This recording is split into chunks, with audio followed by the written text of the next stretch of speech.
show, everyone. You're in for a damn good time. For sure. Stop it. It's the Ford Fiesta!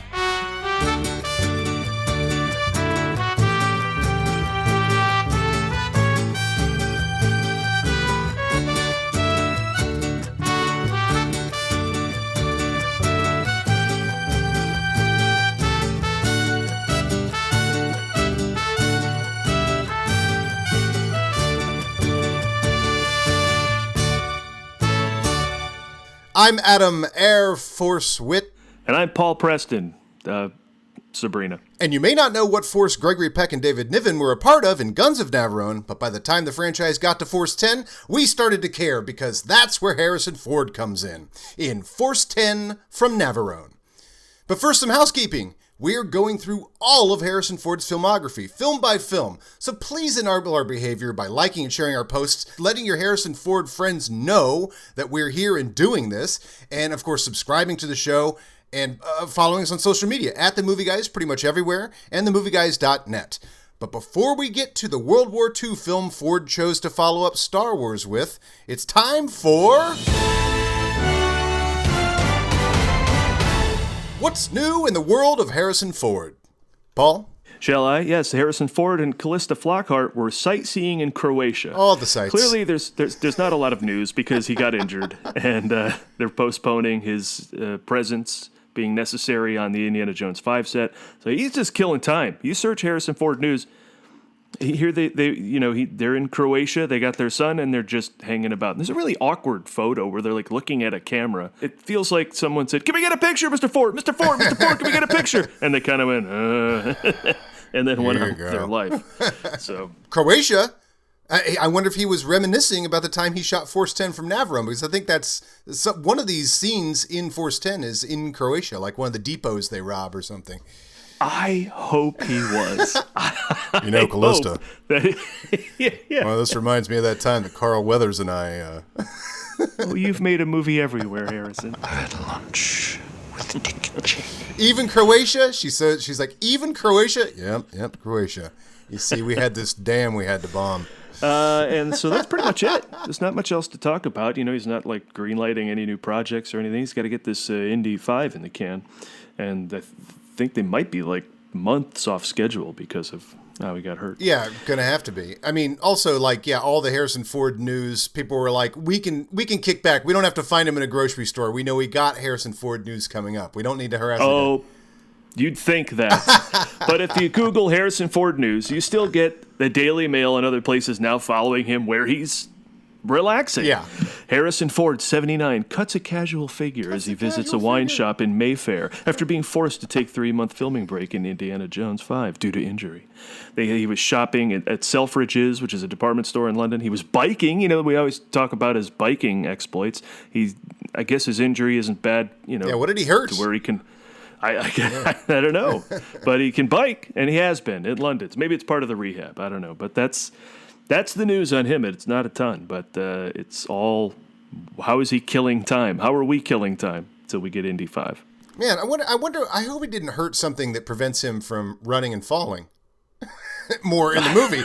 I mean, do we get like all the running and falling got shot up front and, that's all the running and falling we're going to get? Now we might get a lot of stuntmen. Yeah. You know, he's famed for doing his own stunts, but we might finally have to get another guy in there and do some stuff. You shouldn't have a 79-year-old man doing his own stunts. I mean, think about that. And of course, one more quick recurring show segment before we get to the big recap.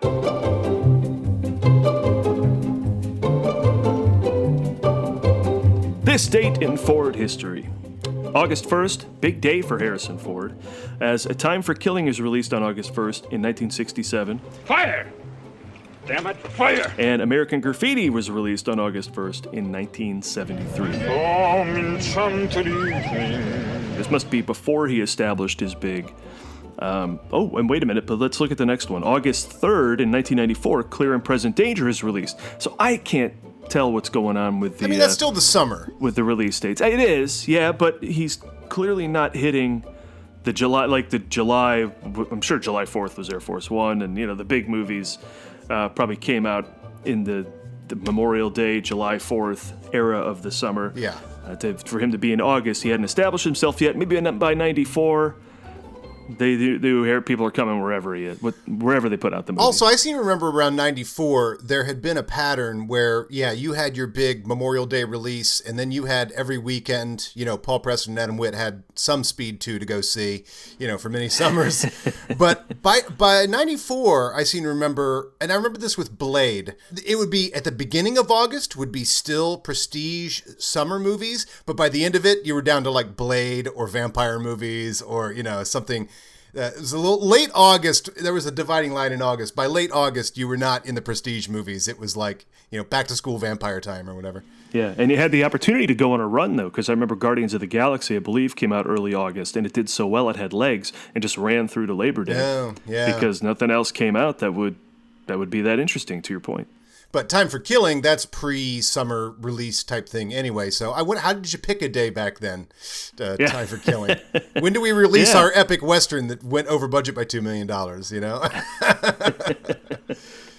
When do you throw a dart and hit a George Hamilton movie release date? Right. Graffiti, maybe they're aiming for Back to School or something. I don't know. That's probably kids. True.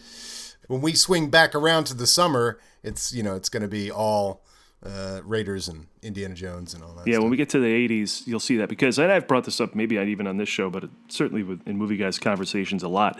I loved that era of the 80s where it's like, you're going to get a Tom Cruise movie. You're going to get a Harrison Ford movie. You're going to get an Arnold movie, a Mel Gibson movie, and a Julia Roberts movie. And you just wonder, which one is it? You don't go, what is that movie? Who's in it? You go, these guys got movies coming out. What are they going to be this year? And I loved that. And I was just reading Mike Medavoy's book, and they call that era the agent era, or something like the agency era of film. I believe it. Because, it was all those big agencies saying, no, I want my Tom Cruise movie to come out this week. Get your Harrison Ford movie to the following week or whatever, Yeah, your Mike Ovitz. The Attitude Era for wrestling, but the agency era for movies where all the big stars got their week. And then that slowly went away, Yeah, but Force 10 from Navarone, I think that was a summer movie. But we will talk about it in our Patented Movie Guys recap.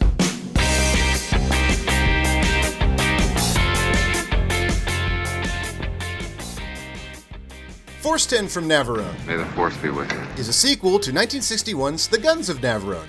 Now that we've got that out of the way, you can forget it because it's not going to come up again. The movie begins with Major Mallory, played by Robert Quint Shaw, and Sergeant Donovan Miller, played by Edward the Jackal Fox, being assigned a mission by British intelligence. They're being sent to find and eliminate Colonel von Inglesbon.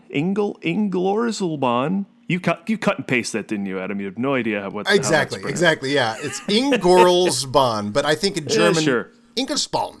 Yeah. The point is, he's a German spy who betrayed the previous Navarone mission, which you needn't have seen.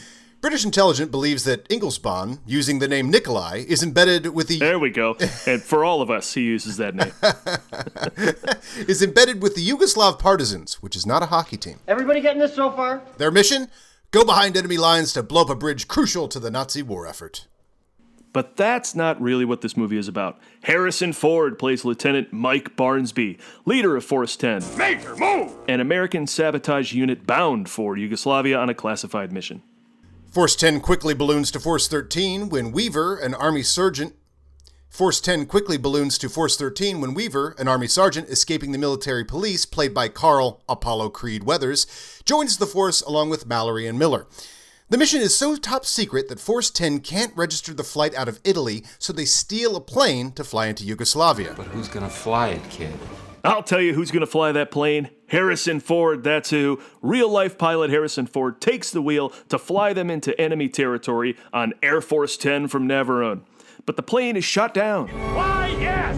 Plan, go! Taking Force 10 down to Force 4.5, with only Barnsby, Mallory, Miller, Weaver, and John Dutch Vander left alive. The survivors come across a group they believe to be the Yugoslav partisans, but are actually Chetniks.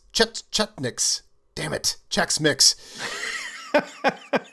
German sympathizers led by Richard Jaws Keel, who capture the group and take them to Major Schroeder, their German commander, played by Michael, tank commander from Last Crusade, Byrne. They convince Schroeder that they're military criminals and deserters, a subterfuge destined to fail when Schroeder opens the briefcase full of explosives, which the fast-thinking troops convince them is penicillin. We beat penicillin! Schroeder opens the suitcase and finds neither penicillin or explosives, to the surprise of everyone. Needing another alibi, they buy themselves another hour of alive time by saying the penicillin is buried back where they came from. Now, moments from imminent death, Barnaby Jones and Barney Miller. Barnsby and Mallory lead the bad guys on a wild penicillin chase, but just at the moment where they're out of options and are about to be killed way too early in this movie, they're saved by Maritza. You can get up now. Did we mention Maritza? Anyway, she's a partisan infiltrating the Chechniks, who are themselves impersonating partisans. Nice. It was Maritza, played by Barbara, the spy who loved me, Bach, who placed the firewood in the briefcase, just in case it all went down exactly like this. To maintain the subterfuge that they overpowered her and escaped, Maritza tells Barnsby to punch her. Here, hit me. Leading Harrison Ford to punch the second person in the face in his career. Jack Lemmon, and now Barbara Bach. All right. Sorry. The things people don't know about Harrison Ford that we do. These are fun facts. Mallory and Barnsby meet up with a patrol of the Yugoslav army led by Captain Leskovar, played by DeFranco Django Nero. The D is silent. Oh, sorry. Franco Django Nero. Once at the Yugoslav army outpost, the full mission of Force 4.5 is revealed. They're here to blow up a bridge the Germans need for an impending assault on the Yugoslav army. Mallory appeals to Petrovich, the leader of the Yugoslav army, to rescue Miller, the demolitions expert, from the Chechniks where he's still being held, so he can help them blow up the bridge. They do that, but Angus John Dutch Vander McInnes is killed in the process, taking Force 10 down to a Force 1 and friends. Upon examining the bridge, Miller says it can't be blown up, but Mallory hits upon the idea of destroying the upstream dam to use millions of gallons of water released from it to destroy the bridge. Water! London arranges a night drop of bomb supplies, but Leskovar calls in German airplanes to stop them, revealing himself to be a traitor. Maritza catches him in the act, but he kills her before she can warn the others, as the entire field of Yugoslav military is destroyed by German bombers. Was it over when the Germans bombed Pearl Harbor? Hell no! Angered at the botched airdrop, Petrovich declares the mission a failure and orders the men to be sent home. That would be the end of it for most men, but most men aren't Harrison Ford, Carl Weathers, and Robert Shaw, who instead decide to invade a German depot to steal explosives from the Nazis like a bunch of action movie overachievers that they are. For the first time in his career, but not the last, Harrison Ford knocks out a Nazi and steals his uniform. They steal the explosives, but Leskovar doubles down on double-crossing the Allies, alerting a German officer to their presence in an unprecedented octuple-cross, double-alias, triple-axle, given a 10 by all the German judges. Marco sacrifices himself. Oh, there was a guy named Marco we forgot to mention. In the process, Leskovar was saluted by a German soldier, even though Leskovar's disguise was that of a corporal. Game is up. Your ass is mine. And Harrison Ford kills Leskovar, turning Franco Nero into Franco Zero.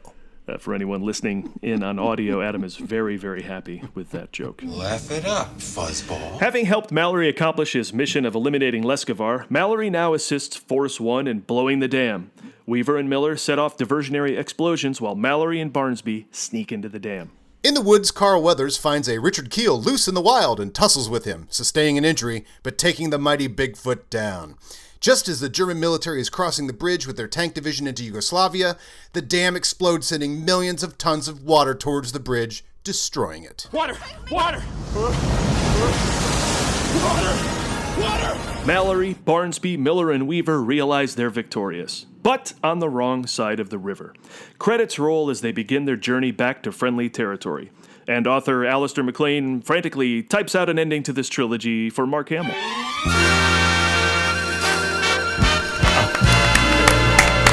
And that's the legendary story of Force 10 from Navarone. And to talk about it, we're going to have a number of special guests pop in on the show and the podcast as we go along. But, for this show, we dip back into the greatest hits of guests so far. Movie guy Stephen Lewis, everybody. More applause as Stephen joins us. Nice to be back. You've seen him in videos. You've read his articles, you've read his reviews, and seen him in the live shows. If you haven't, go do that. Wait, were you talking to the audience or to me? Because I've read all that stuff. Right. I read it again and again. And now...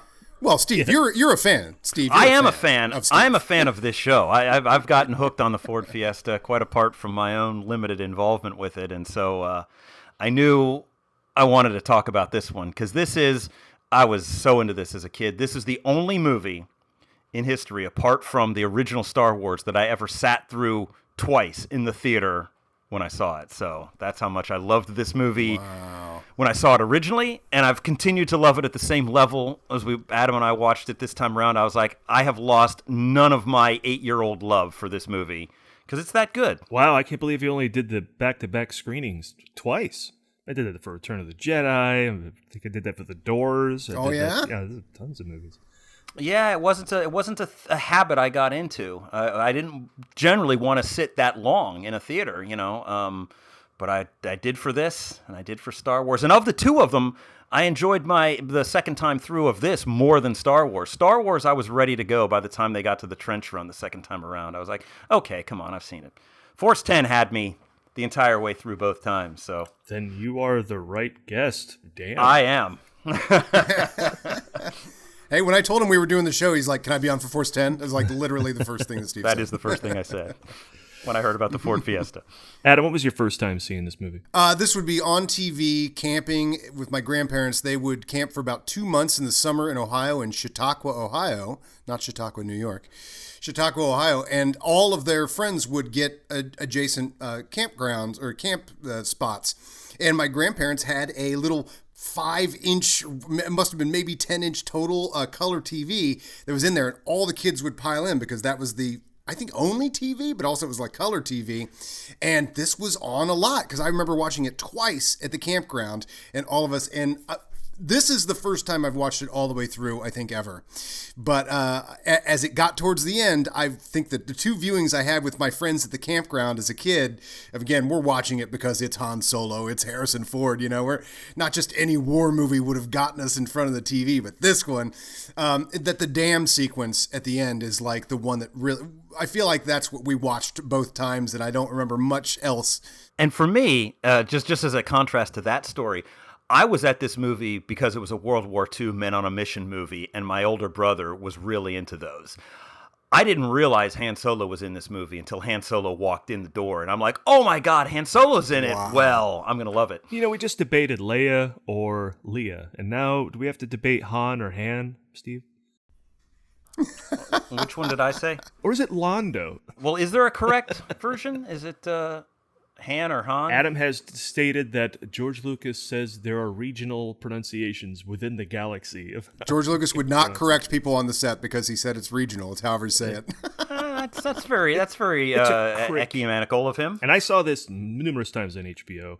We always talk about on the Movie Guys the HBO staples when you were a kid. For me, they were like Clash of the Titans, Chomps, Savannah Smiles. Those winners. Chomps.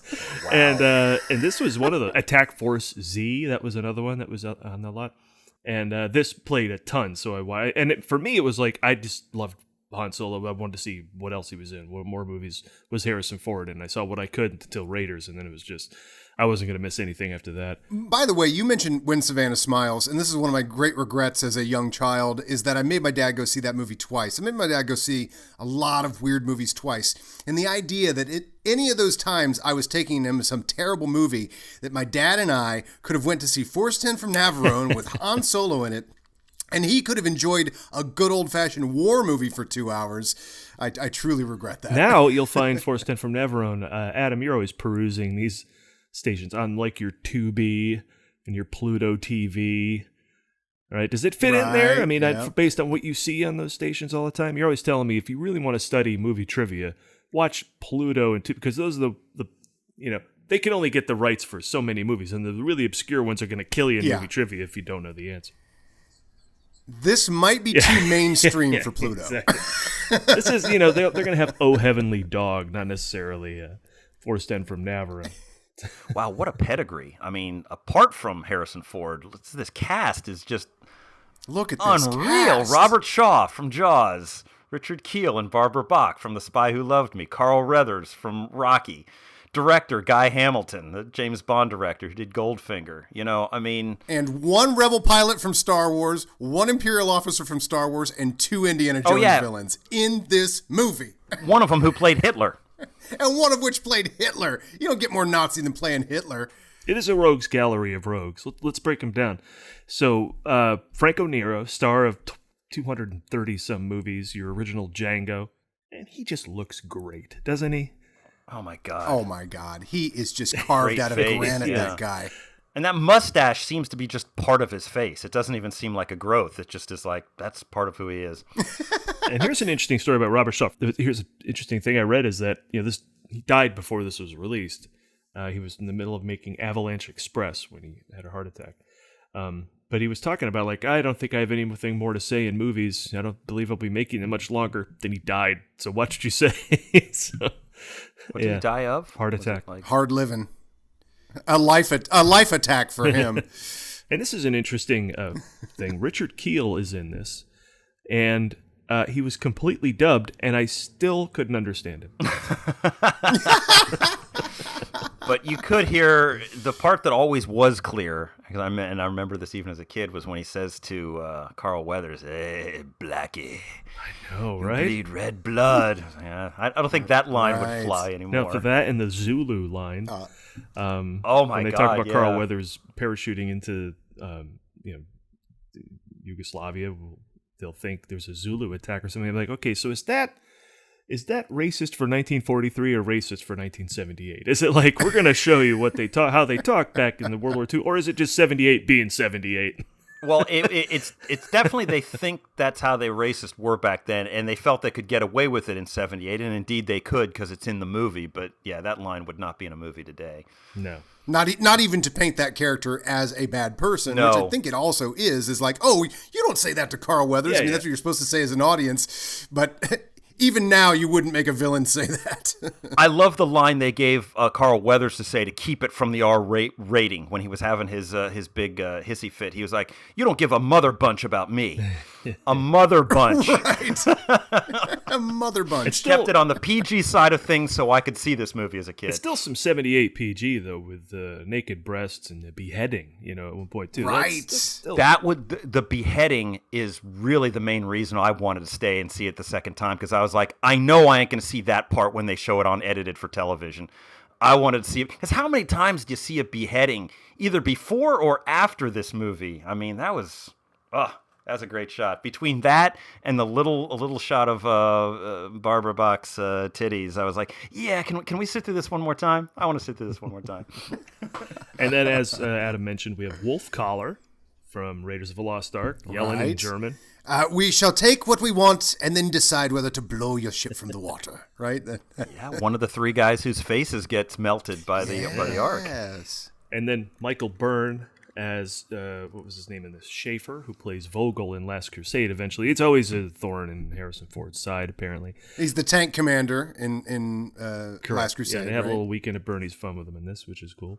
Oh my God, that's the exact reference I used when we were watching this. Weekend at Bernie's. He's giving the Nazi salute. It's a weekend. And it's Han Solo that has to push his hand up to give the Nazi salute hiding below him. So perfect that it was Harrison Ford who was doing that. And then, you mentioned Gold Leader's in this as well, and he does what he does well. He yeah. And he dies in battle. And then Tutti Lemkow, if I'm pronouncing, I might be pronouncing the name incorrectly, but apparently the guy who explains the staff of Ra to Indy and Sulla is in this somewhere. I looked for him too. I read that ahead of time. I was like, I'm going to watch for that. Nope, didn't see it. But he's in there somewhere. You mean as well. the Indian guy, the guy who's one of the top men.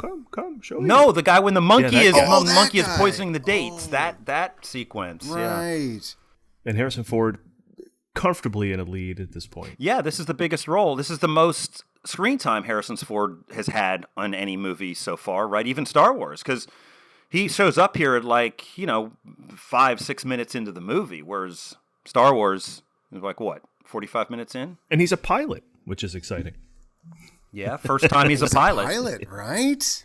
Well, second That's time he's so a pilot.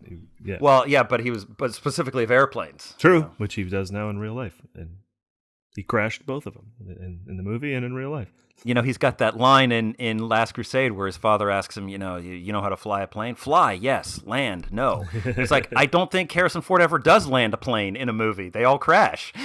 in Temple of Doom, in this movie, in Last Crusade.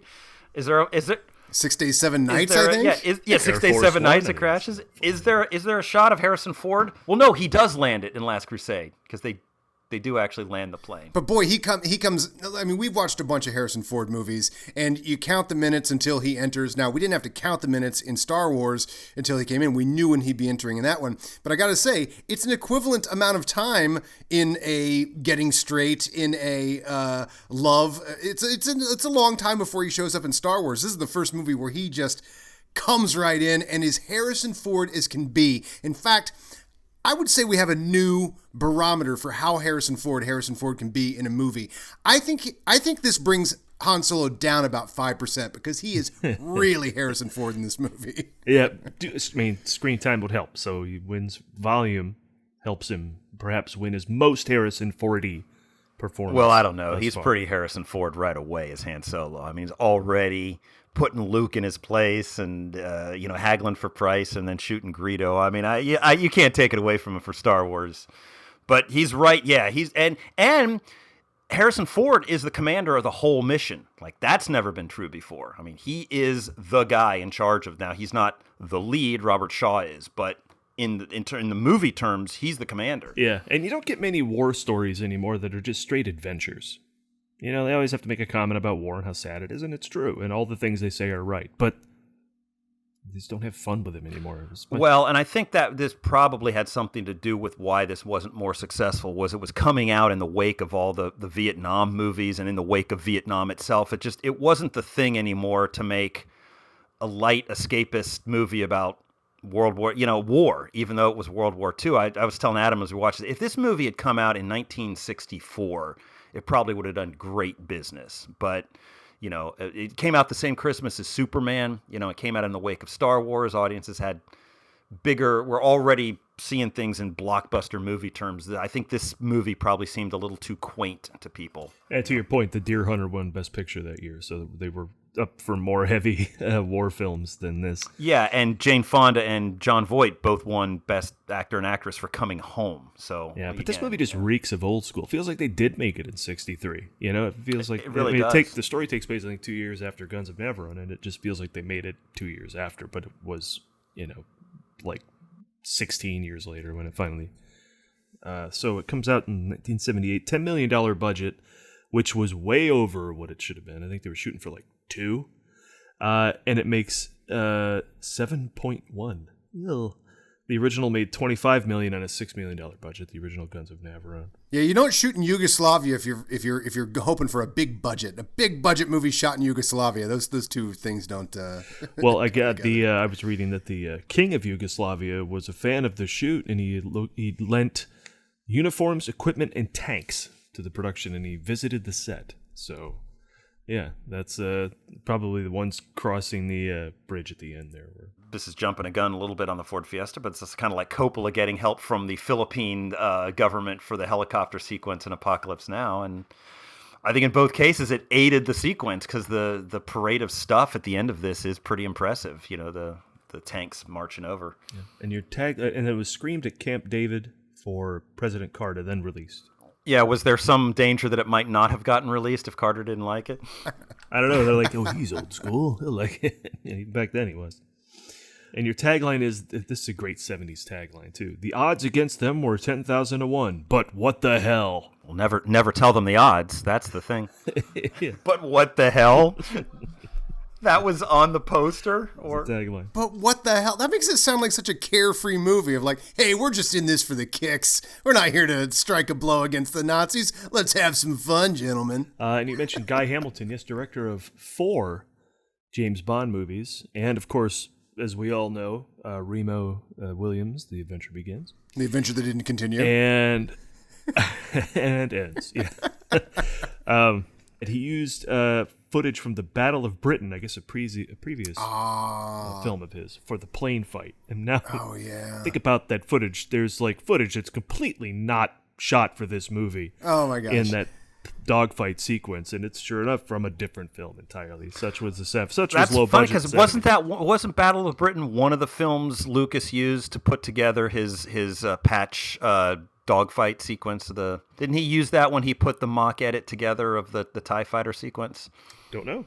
Oh, I've never read what he used to source that. Oh, I knew he used the Dam Busters and the Bridges of Tokyo Re, but I thought I also remembered reading that he used a couple of modern movies, and Battle of Britain might have been one of them. But this is, Guy Hamilton is such an old school director. It's like now there would be literally no thought to like, should we use some stock footage from an old movie to beef up this new movie we're doing? Like that went away in the 70s at some point. Like that idea is so old school. Like, hey, we'll just use some footage from another movie. Harrison Ford is doing an actual World War II dogfight in 2 movies after Star Wars. George Lucas didn't get around to doing a World War II dogfight until like Red Tails, so Harrison Ford was living up to the influences on Star Wars right away. Yeah, but that whole you talk about low rent, but the entire damn sequence is really fun, even though there's no CGI. Man.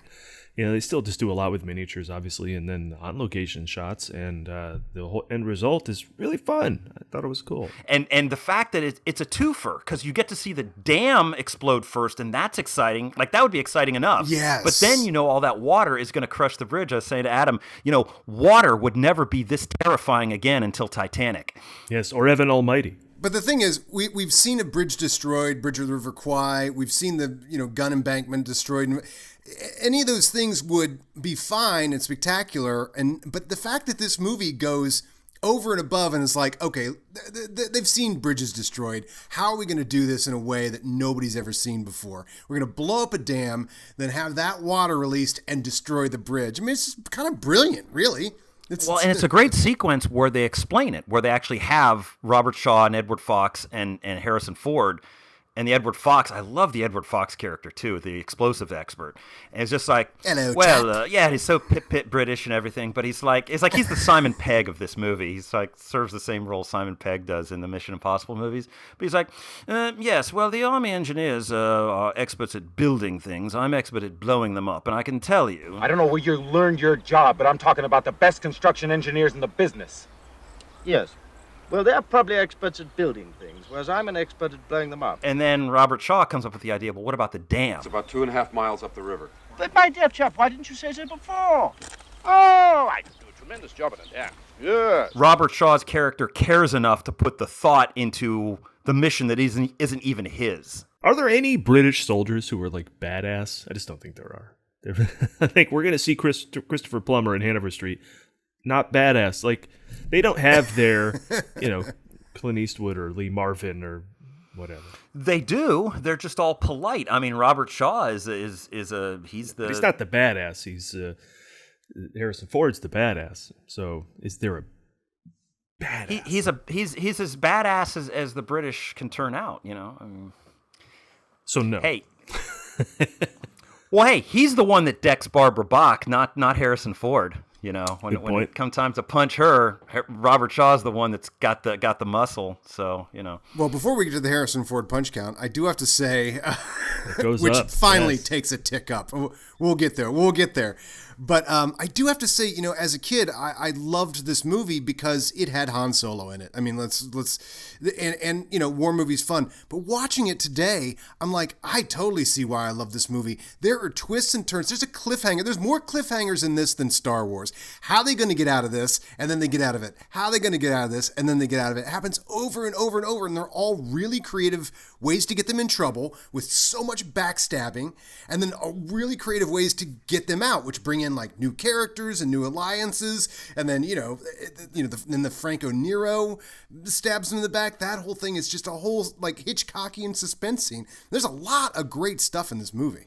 And then the whole pretending that they have penicillin is a great charade that Robert Shaw's character just comes up with, and then Ford plays along. And it's sort of like, as improv performers, it's like the rules of improv: yes-anding and agreeing with your partner. They're saved by improv. You are saying you stole these drugs from the army to sell to civilians? Not just civilians, Major. We'd sell it back to the army. Any army? Yeah, I see. I mean, also, I got to say, okay, I mean, I just have this written down so many times in here, like the Harrison Ford voice. Everything he says has got that thing going on. There's no bridge in the world that can't be blown. That's what Force 10 was here to prove. And so many movies we see, even Star Wars, don't really have that pure Harrison Ford kind of look. I'm going to go up on that ridge and yeah. Yeah, he doesn't have. It's he doesn't all have over the this growl movie. yet, but he's definitely got the low sort of. Listen, Major, I've been planning this for months. You know. Sir, my mission is all set. It's been planned down to the last detail. The last thing we need are a couple of passengers. Just makes it such a joy. Every moment he's in this movie makes it such a joy because it's the real Harrison Ford voice. Yeah, I think it's a good movie, but watching it from a Harrison Ford fan perspective, it's a great movie. Oh my God. Oh my God. It's a great movie, right? But the thing is, watching it from a Carl Weathers fan perspective, it'd be a great movie. Watching it from a Robert Shaw fan perspective. I mean, if there was such thing as an Edward Fox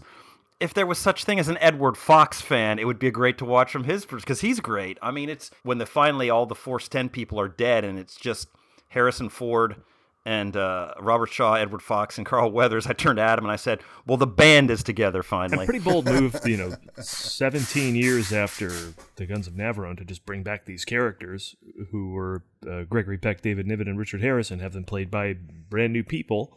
You'd think if you're waiting that long to bring a movie back, like the Rocky franchise or something, I mean, you got to bring it back with Stallone. They didn't. They brought everybody new. And in fact, here's the long and sordid story to get to this movie. Alistair MacLean wrote the book for Guns of Navarone. So immediately they said, we knew this was a hit. We want another story from these guys. So Carl Foreman, who produced this, was looking for another book from MacLean about these characters, but instead moved forward with something called After Navarone. Like Aftermatch? Aftermath of the Guns of Navarone movies. Yeah. And that never proceeded, so MacLean took the screenplay he was making and made it a book.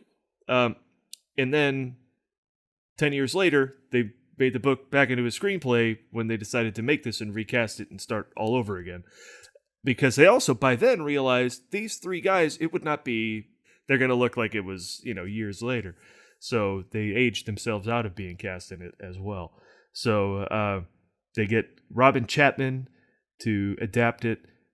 And Alistair MacLean's thoughts after all that, yeah, it didn't look a thing like what I wrote. Oh, so the novel is significantly different than... In fact, and here's how it actually ends. Alistair MacLean eventually took ideas they used in Force 10 from Navarone, which he claims were not even in his book, and put it in a future book of his called Partisans. The final speech seems to be setting up a sequel, because now it's about because now they're stuck behind enemy lines, and I always wondered, did Alistair MacLean plan to write, but apparently what you're saying is his book didn't even end that way with them blowing up the bridge and caught behind enemy lines. And that was the screenplay invention, right? I'm not sure. He was pretty vague. He just said that the film barely resembled his book by the time it hit the screen. So, because I always wanted there to be a sequel to this about how these guys get home. How do they? But yeah, I just kind of took it as a Jaws finale. It's kind of like, well, here we are in the. Right. I thought that too. I was like, it's a little Jaws finale. Like if Steven didn't put in the last shot that they did arrive at the beach over the credits, then it is the same kind of ending as Jaws. Like they're going to get out of this. But there's that Roy Scheider is going toward the beach. That makes sense. But the scenario that Robert Shaw paints at the end is very harrowing. It's not automatic that they're going to get out of this. In fact, if it's not setting up for a sequel, it might all be suggesting that these guys gave their lives for this mission because they're going to die. Absolutely. Because they got no explosives. Yeah. They're on the wrong side. No one knows they're there. There was that great moment when they're about to blow the dam where Harrison Ford and Robert Shaw realize they don't have time to get out, so they shake hands and go, well, it's been a good mission. Such a great moment. See you on the other side, Dr. Venkman. Yeah, exactly. Yeah. And there actually isn't a moment like that in either Star Wars or Indiana Jones. That sense of like, yeah, we're going to die. By the way, Steve, you mentioned the cast earlier, and I wrote down a line you said, I think to summarize best, this cast, this is the Caddyshack of World War II movies. I'll just let that stand unexplained. I like that. And then you have Samuel Z. Arkoff producing. So I looked at that. I said, Samuel Z. Arkoff.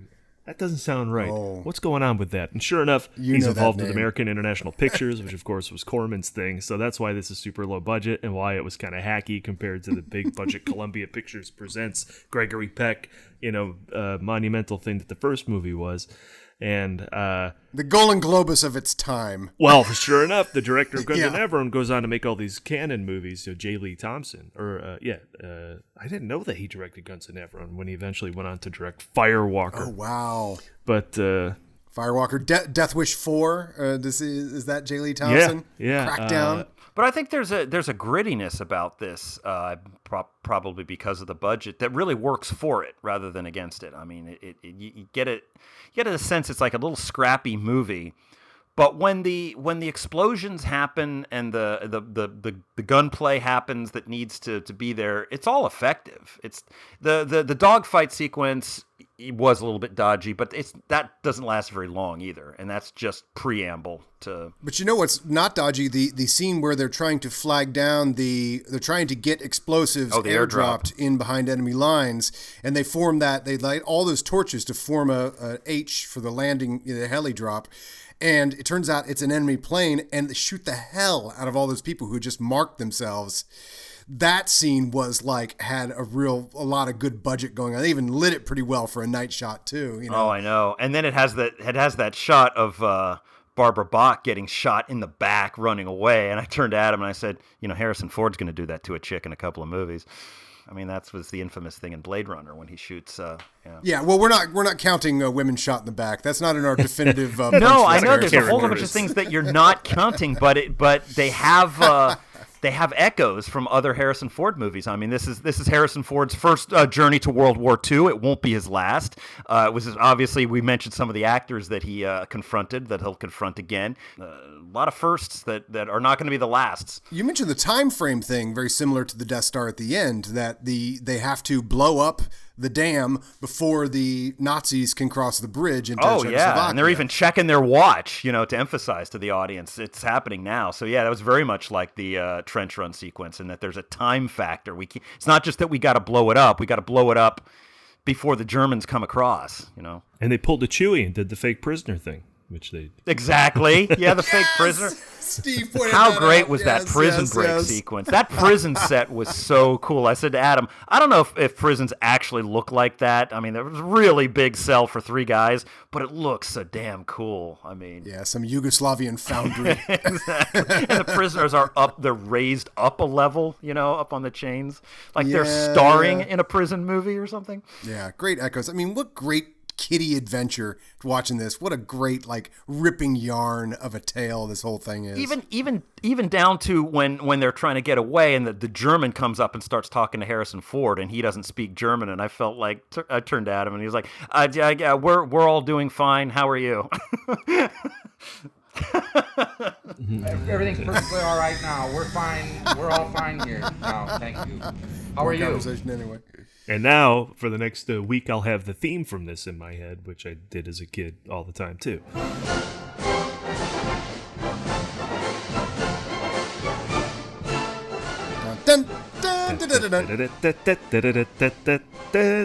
Ron Goodwin is your guy.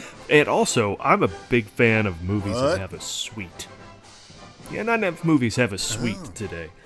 But that did. It's opening the movie with the music and the titles, and that's it. And then we get on with our movie. Once we're done with the titles and our suite, then we get on with the movie. It's kind of interesting to see. It's like a curtain opener. Yeah.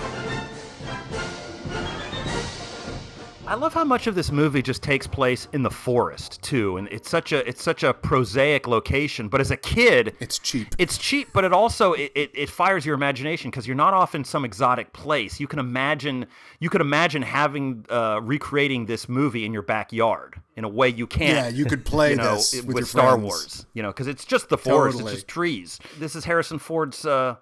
First time, a lot of time he does in a forest. This is before Endor, so this is the first extended action that we've seen Harrison Ford in a forest. Not on the definitive list, but notable, and also the second time on a horse. Not a definitive list, but notable. Has he ever been in a desert? Am I nuts? Well, in Star Wars. Tatooine, I guess, counts. Yeah, he's been everywhere. But he wasn't in the desert. He was in the city. Yeah, but I mean, he's always on a desert planet. Okay, but I'm saying no desert adventure. No, he hasn't done a full Lawrence of Arabia. Yeah. He's been in the water with K-19. I mean, he's just trying to think. He's been in every. Has he been in the mountains? He's been in the mountains. Yeah, I don't think so. That I can think of. No.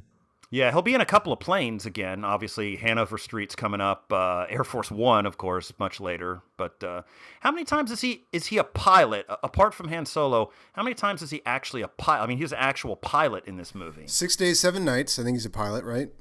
Expendables 3. What? Really? Expendables 3. Yeah, he's a pilot. Chopper pilot, I believe. Which was cool.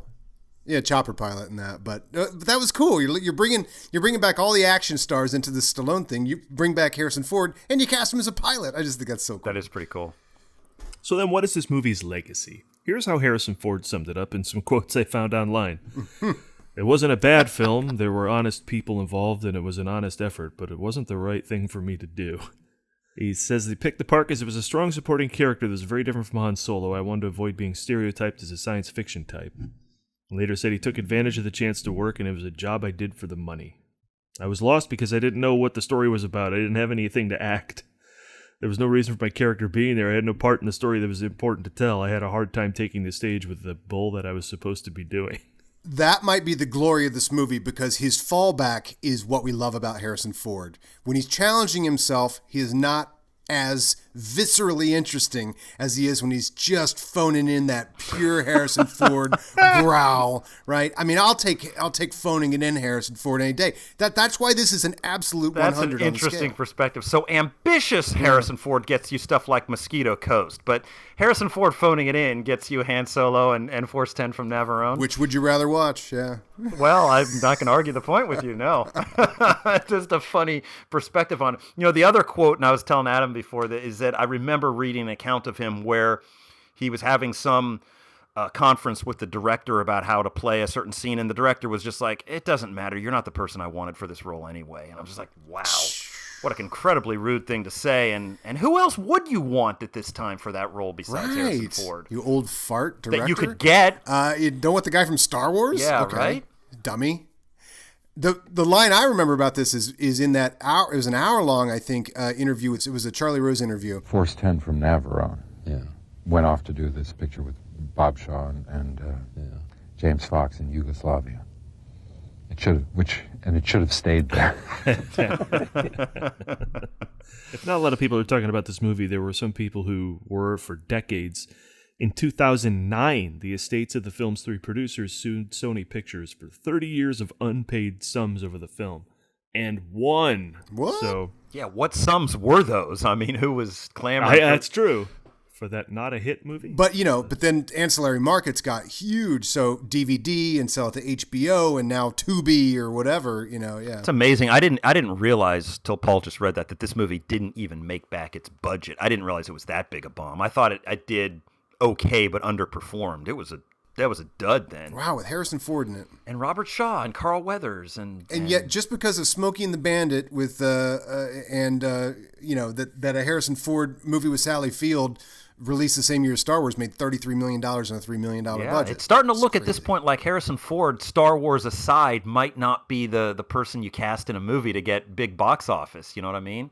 Because The Conversation is not a big hit. And Harrison Ford, coming on the heels of The Godfather, studios, I'm sure were expecting it.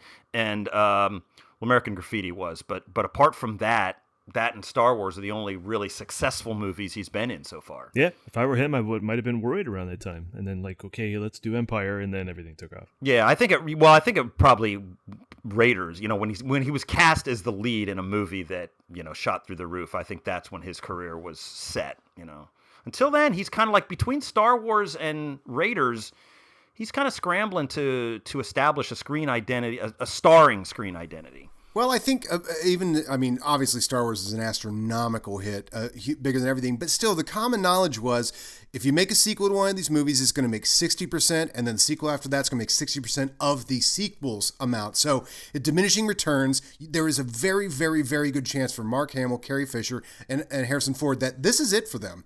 That's the chances of having a hit that big are astronomical. The chances of following it up and having a career. So just go do everything you can just to make the money while you're hot. Yeah, Roy Scheider wasn't in another blockbuster. Right, right.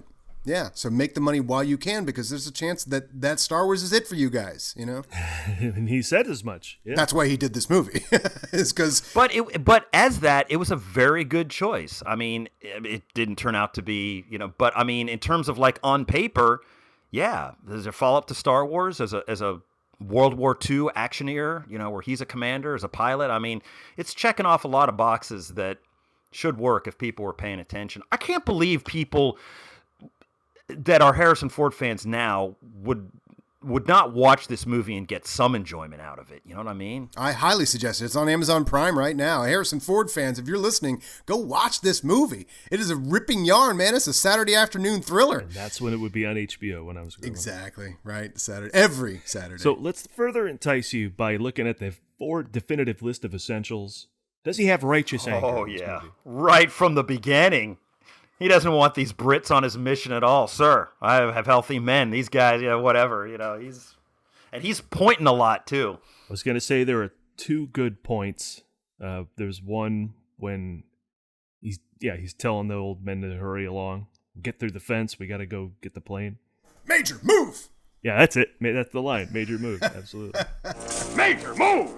There was another one later. He's yelling at Carl Weathers. Well, and there's one part where they're still pretending that they know where the penicillin is buried, and he's using the landmarks. It's like, yeah, I remember it was this hill cliff, and it kind of looked like the point of like, you find this hill, and that's where your penicillin will be. Yeah.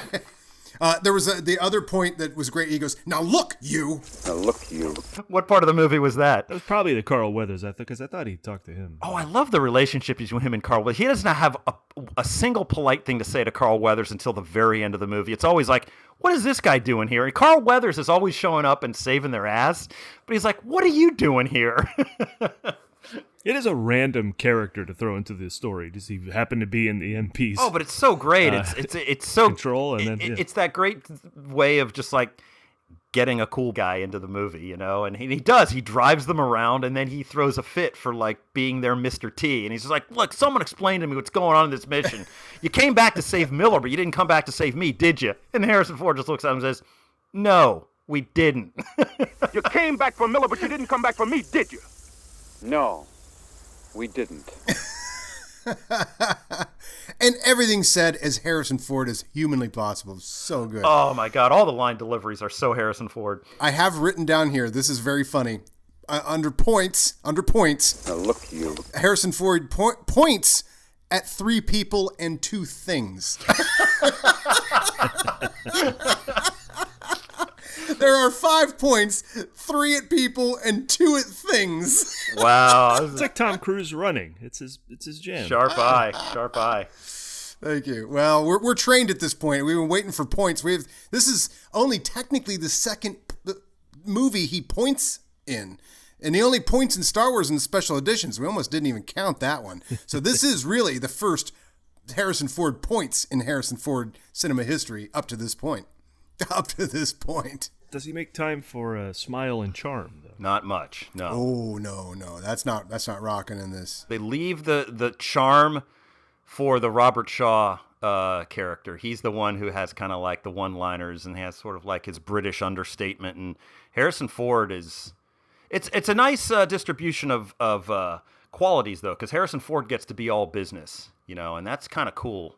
Yeah, that is fun. He is totally all bit. That's a good way to put it. He was that way in Journey to Shiloh, too. Yeah, but I'm sure he's much more take charge in this than he was in Journey to Shiloh, right? When he was sort of the mellow brother. And, of course, does he hit a guy? Or a girl. All right, so what'd you get for a count on that? What's the count you got? Did you make it a count? I got 3 punches. I got 2 in the gut, 1 in the face. And the face is Barbara Bach. He didn't. Right? Barbara Bach. He didn't punch any men in the face? I don't think so. Did we see a punch in the face? We saw 2 in the gut. I had 4. It might be 4. You know what? I think you're right. Yeah. When they have their first fight at the base, when they're stealing the plane, he's fighting their own men, basically, because they're fooling their own MPs that the plane is getting. So it's kind of like he doesn't want to punch these guys in the face. They're not his enemy. They don't know, they haven't been briefed on the mission. So it is appropriate that his character would punch them in the gut rather than the face. Yeah. But Harrison Ford only good punches point. them in the gut and then kicks them. But good kicks and nice, solid gut punches, too. Yeah, I think it's 2 gut punches, 2 face punches. I think you're right. We did see another one. I just didn't write it down here. And the opening thing in that, remember, he initiates the whole fight, which is cool. I don't think he's initiated a fight in a movie up until this point. And the first thing he does when the MPs are trying to get him, he stomps the guy and he kicks him. And then he does a gut punch and a kick. A lot of nice kicks from Harrison Ford in this movie. Not what he's known for, but it's good. And it's real rock'em sock'em pugilism, two-fisted adventure type fighting too. I love that.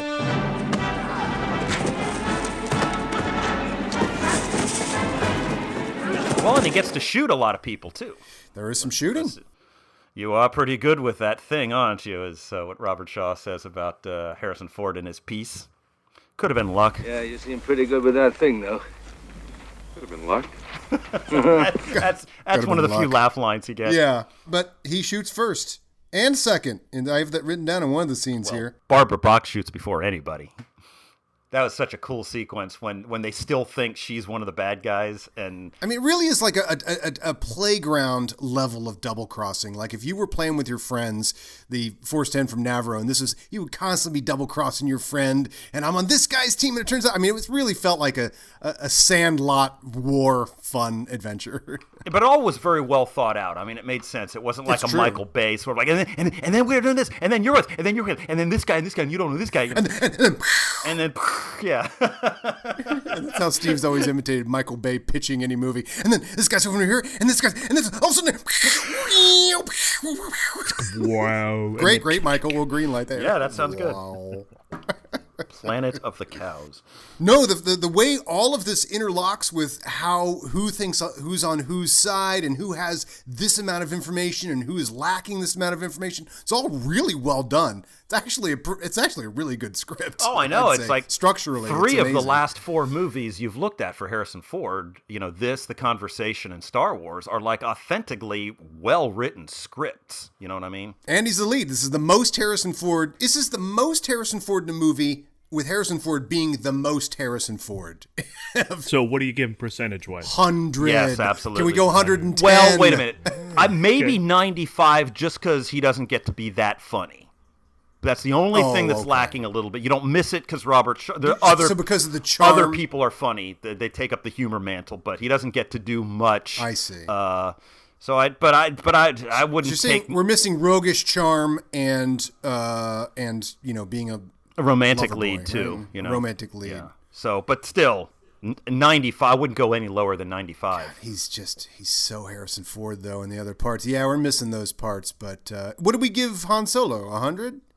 Well, yeah, I think. Honestly, I think. That's sort of the role that set the template for who Harrison Ford is, right? Yeah. Even Indiana Jones grows out of Han Solo. To me, Barnsby is the only character of Harrison Ford's that I would put as a direct cousin to Han Solo and Indiana Jones. I think it merits. His characters afterward are new things, but this one I think is their spiritual cousin. Well, every Harrison Ford we've watched has been so far afield from the Harrison Ford we know in all these movies. It's refreshing to see 2 Harrison Fords in a row. Well, not in a row, I guess, but a second Harrison Ford that is what we love about Harrison Ford. It's so nice. It's not another crazy alt character hippie or something that we're never going to see him play again. It's like, oh, here we go, more Harrison Ford. We're getting more. Yeah, it's almost like someone told him that thing you did in Star Wars. Just do more of that here. Just do that. Yeah, just do that. That's what I would do. Now, what were we going to say, Steve, about the Barbara Bach? That scene, it's so striking, literally striking, because she asks to be hit. Ford punches her. Right. It's not good enough. It's like he's trying to be gallant and not hurt the woman. And then the Brit, ironically, the polite guy is the one who decks her and puts her out. That was a big laugh line in the moment in the theater when I saw it. Because she, it turns out, is one of the partisans. She saves their life in that scene, and she goes, we got to make it look good. Like there was a. Yeah, I'm not going to go back to camp with a pretty face. Punch right, me, so somebody's got to punch me. So Harrison Ford barely punches her. Well, all right. Sorry. seeing this right after having seen The Spy Who Loved Me, I mean, I was so primed to think of Barbara Bach as like cinema's greatest woman badass, and of course that didn't end up being true. But those are two pretty badass characters, right, back to back with each other. Right, is that the same year as this? It's 1 year apart. The next year. It was that was the summer of '77. This is Christmas '78. But she would go on to marry Ringo Starr, and then that pretty much, I think, ended her acting career. I don't know why, but... Well, Ringo stopped acting, too, so maybe they're just like, we're done with acting. Yeah, I guess. And the world mourned. First boobs you saw on screen? Definitely Steve? first boobs I saw on screen, yeah. Wow, that's a big moment. On screen? I'm still waiting for the first in real life. Oh, wait a minute. Did I say that out loud? We're recording still. Stripes, maybe? Shower sequence? Oh, I wish I was a loofah. And that wraps Force 10 from Navarone. Paul, you really know how to bring these things to a close. Wraps it in a blanket. If you have anything to say about the film, chime in at The Movie Guys everywhere on social media, or, of course, themovieguys.net. Steve, thanks for joining us, and we'll be back next week as we look at the next film in Harrison Ford's career. The Star Wars Holiday Special? No, Hanover Street. We'll see you then. Never heard of it. That would technically be the next thing he's in, right? Yeah, wow, what a bad Christmas that was for Harrison Ford, 78, when the Star Wars Christmas special comes out in this. There's no bridge in the world that can't be blown. That's what Force 10 was here to prove.